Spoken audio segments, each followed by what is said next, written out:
Welcome to 2025 new school year. And a new school year means new challenges.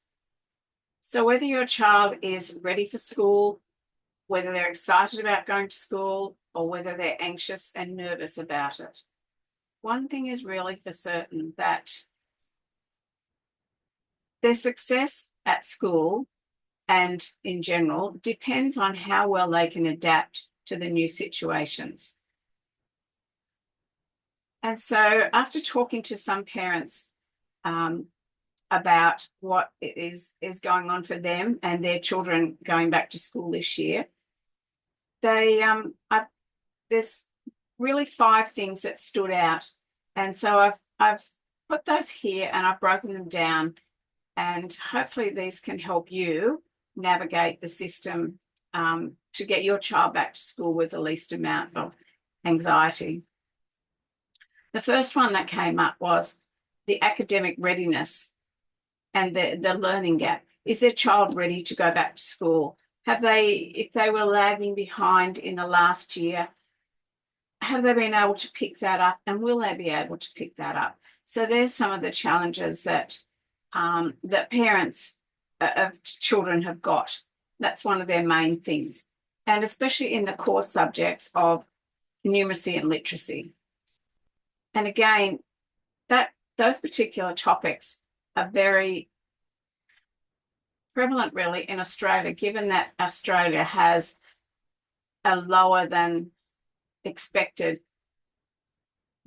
global learning standard, and we really need to pick that up. So they're the areas that parents are generally concerned with. Some of the things that you can do, a couple of suggestions for those would be, parents can support their child by encouraging them to read daily, to practice their maths, and do all the activities that they're given, and to maintain an open communication between you, the teacher, and the child. So it's a 3-way communication between the parents, the teachers, and your student, your child. Number 2 is your child's emotional well-being and their mental health. This has come into play a lot over the last couple of years, really. But with social pressures, things like bullying, children are becoming more anxious with everything that's going on in the world as well, and those levels of anxiety have lifted. In some cases, some children are even getting depressed. And with the increase of exposure to social media, kids are really facing new challenges in their self-esteem and their friendships. And it's so easy to upset somebody in social media, and that can have a lot of consequences. And schools now are prioritising emotional intelligence, and they've got programs they run to help students with that. And support at home is really crucial.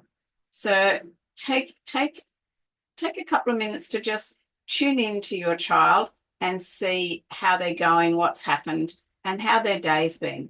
So a couple of tips for this would be, encourage your child to have open communication, check in with their feelings, and to promote resilience building activities. Simple things like having mindful exercises, teaching them to breathe, teaching them to relax. Some kids will like journaling, others won't. But if they do, great. And one of the main areas for helping kids in this area is having regular discussions, family discussions, on what is making the difference in the world today, and how to deal with that, and in a positive way, and how you treat your children in that respect. Your communication with them is vitally important.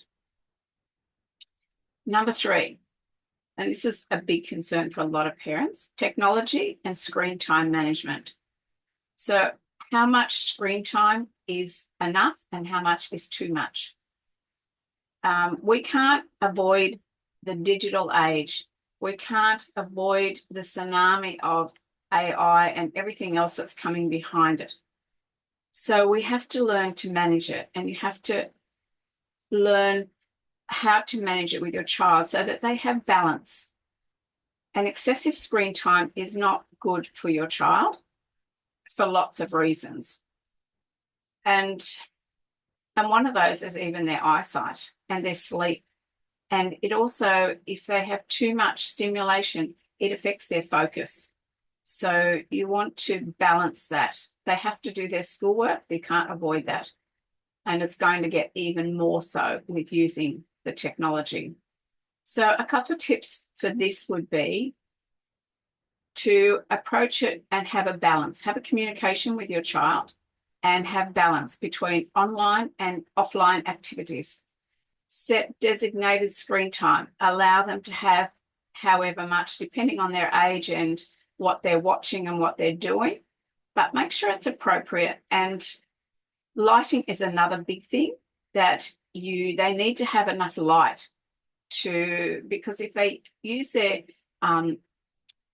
tablets or their phones too much without enough light, and the light on the screens are not good, so it can damage their eyesight over time.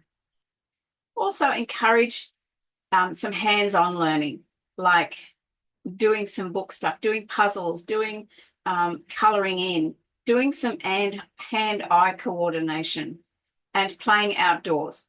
It's a really important thing, which leads us into the next thing of nutrition and physical activity. And the physical activity is well noted now that children are not getting enough. How much is enough? Well, enough is an hour a day. And part of that is what also is part of nutrition and physical activity. So good nutrition, what do you put in their lunchbox? You know, it's the bane of so many parents because it's like, you know, what children are fussy sometimes. They don't want this, they want that, and they can't have always what they want. So how do you balance that out with the restrictions? They can't always have some things because the schools don't allow it because of allergies, and that's fair enough. So just make sure that the snacks and the food in general, do they have a sandwich? What do they have? But make sure it's got some protein to keep their energy levels up, some fruits for their brain power, for their stimulation in there. And a lot of people do carrot sticks, celery sticks. Some kids like those, some don't. And don't forget is their exercise. Again, it needs to be at least, and kids at school get this in most cases, an hour a day of running, playing, doing something. And whether they have an after-school activity of sport, whether it be dance, but just playing outside, they might play, another sport or go swimming or doing something like that. But movement is really key. So at least an hour a day of exercise for your child. Then the next one, and I think this is one of the most important ones for long-term, this is really a long-term, is the social development and developing their emotional intelligence. Now, primary school is where children build friendships, they learn social skills, and that really much shapes them for the future. And a lot of times parents wonder, are my kids making friends? Is my child making friends with, the right people? And that's important too. And that's part of where you have to navigate. Are they learning to collaborate? Are they learning to handle peer challenges? And one of the tips for this is to help them by arranging play dates. If the littler kids, the younger kids, make play dates with other people that you know and encourage them. Encourage them to join teams. Teamwork is so important. It teaches them so many skills. Also, if you've got a pet, to just teach them the socialness of the pet and the feeding and everything else that goes with a pet, looking after it. Teaching them to work around conflict resolution. That's a big one because kids often don't know how to handle conflicts, and so many people avoid conflicts. Well, it's not really the best answer to that problem. So teach them how to resolve conflicts without losing it.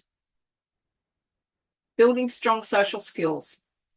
And part of that foundation really is about belonging to a team and getting those fundamentals of team sport. And they will take them a long way later in life where they will thrive. And so important in today's world.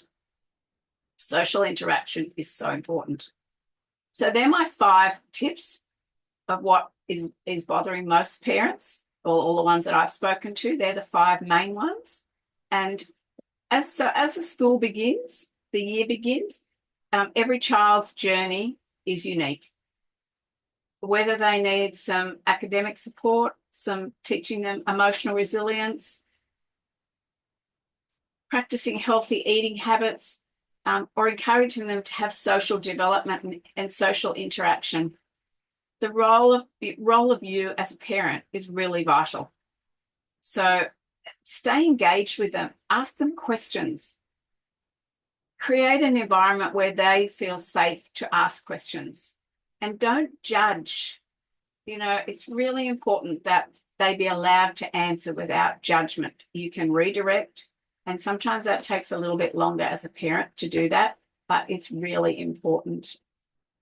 So I hope these tips you found helpful, and I would certainly encourage you to look at them and have a think about them. And I just want to say that if your child is struggling academically, then I do have a webinar that I run each week on teaching them how to learn. It's like the apprenticeship of learning. Please, I'll put something in here for you to have a look at, and a link to go and have a look. And I would love to see you on that webinar. Have a look at my blogs, my social pages, and I really look forward to talking to you again. So thank you for your time, and I will see you hopefully in the near future. Thank you. Bye for now.